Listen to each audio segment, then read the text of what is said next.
Good morning. Welcome to Unspoken Exit, a series about suicide, suffering, and staying. In this episode, we'll explore the lesser discussed, but deeply powerful root of suicidality, the existential void. This is not about depression in the clinical sense. This is about meaninglessness, a spiritual emptiness, a sense that life lacks coherence, purpose, direction. So, you might not actually know what an existential void is. But this void is an internal experience of feeling disconnected from your purpose, other people, yourself, your future, everything. It can feel like floating in space without gravity. A sense of no sense of where you are, why you're here, where you're going. This is different from sadness or grief. This is about disorientation. When the structures that once gave your life meaning, like religion, family, career, identity, hobbies, skills, children, friends, community engagement, when all of these begin to fall apart or feel hollow, the void expands. Now, the interesting thing is, existential philosophers like Sartre and Camus all explored the idea that modern life leaves many of us alienated. Camus said, if life has no inherent meaning, why not end it? His answer was profound. Because in the face of absurdity, choosing to live is an act of rebellion. It is the creation of one's own meaning in a meaningless world. But for many people, the energy required for that rebellion simply is not there. The void that some folks might encounter can oftentimes be triggered after a spiritual crisis, a major life transition like retirement, divorce, loss of identity, realizing your dreams didn't bring you joy, prolonged isolation, or philosophical despair. It's is this all there is? Or there's nothing left moments.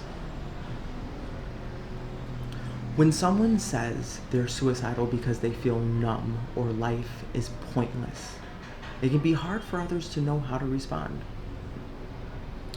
We often say, but there's so much to live for. Things will get better.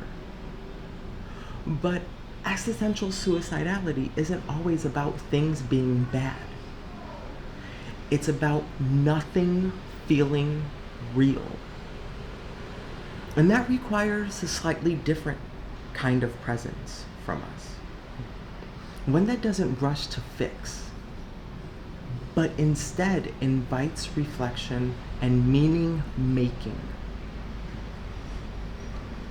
So, unlike suicidality from depression, the existential therapy is not the same as cognitive behavioral therapy or EMDR or certain other types. Existential therapy, this validates the kind of pain and focuses on building meaning, not just relieving some of the symptoms.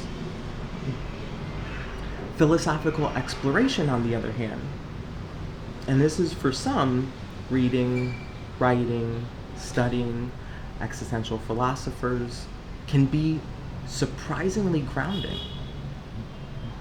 If you don't know where to start, I have no investment in Netflix or Chelsea Handler, I think her name is, but The Good Place is a great place to start. One of the characters is constantly talking about ethical and philosophical dilemmas and approaches and ideas, right?